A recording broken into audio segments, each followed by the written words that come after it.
తేజస్సును దేవుని ప్రతిబింబమునై ఉన్నాడు. ఏమై ఉన్నాడంటే ఆయన దేవుని ప్రతిబింబము, తేజస్సు. కొలసి పత్రిక 2వ అధ్యాయములో రాయబడింది, దైవత్వం యొక్క సర్వ పరిపూర్ణత శరీరముగా క్రీస్తునందు నివసించుచున్నది. ఎవరు? యేసు ప్రభువారు. దేవుని సర్వ సంపూర్ణత కలిగిన వాడే యేసు ప్రభువారు.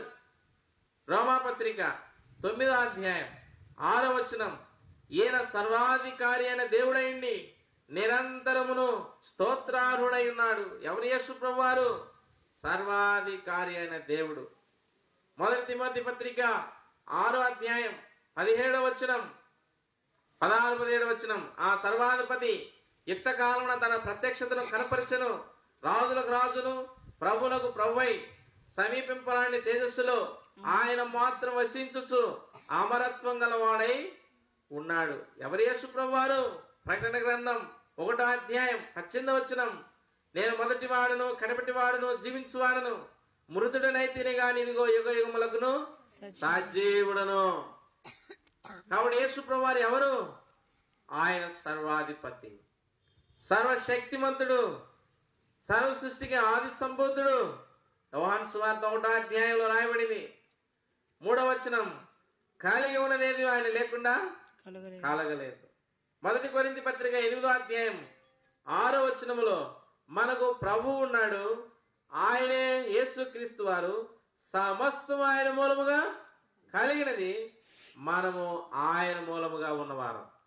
ప్రియులారా, యేసు ప్రభువారంటే ఎవరో కాదు. ఆయన శరీర రూపంగా వచ్చినంత మాత్రాన ఆయన ఒక మనుషుడని కూడా కాదు, ఆయన ఒక మానవుడని కాదు.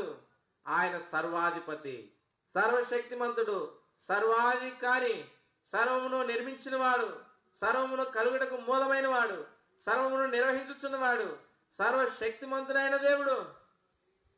ఈ గొప్ప దేవుడు ఏమయ్యాడంట?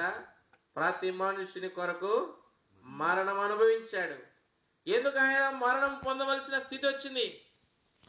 వాక్యములు ఇందాక చదివాం కదా, ప్రకటన గ్రంథం 1వ అధ్యాయం 18వ వచనములో, యుగ యుగములకు నేను ఎవరిని? సజీవుడును. అదే ప్రకటన గ్రంథంలో మాట రాయబడింది, నేను ఆదియును అంతమునై ఉన్నాను. ఆయన ఏమైనాడంట? ఆది అంతమైన వాడు. ఆదిలో ఉన్నాడు, అంతములో ఉండేవాడు, అల్ఫా ఓమేగా అయిన వాడు, మరణము లేడు, స్వయంభవుడు. యెషయా గ్రంథం 57వ అధ్యాయం 15వ వచనములో, మహాగణుడు, మహోన్నతుడు, పరిశుద్ధుడు, నిత్య నివాసి అయిన వాడు ఇలాగూ.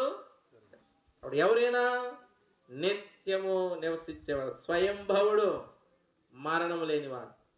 అయితే ఈ గొప్ప దేవుడు, ఈ గొప్ప సర్వాధిపతి, సర్వమునకు మూలమైన ఈ మనుషుడు, ఈ దేవుడు ఏమయ్యాడట? మనుషుల కొరకు మృతి పొందాడు. మనుషుల కొరకు ఎంత గొప్ప స్థానం కలిగిన దేవుడు, ఎంత గొప్ప స్థితి కలిగిన దేవుడు, ఏ ప్రభావంతో ఈ దేవుడు ఏమయ్యాడు? ఫిలిప్పీ పత్రిక 2వ అధ్యాయము 6-7 వచనాల ప్రకారం దాసుని స్వరూపము ధరించాడు, మనుషుని పోలికగా పుట్టాడు, రక్త మాంసములు ధరించాడు. చదవండి ఫిలిప్పీ పత్రిక 2వ అధ్యాయం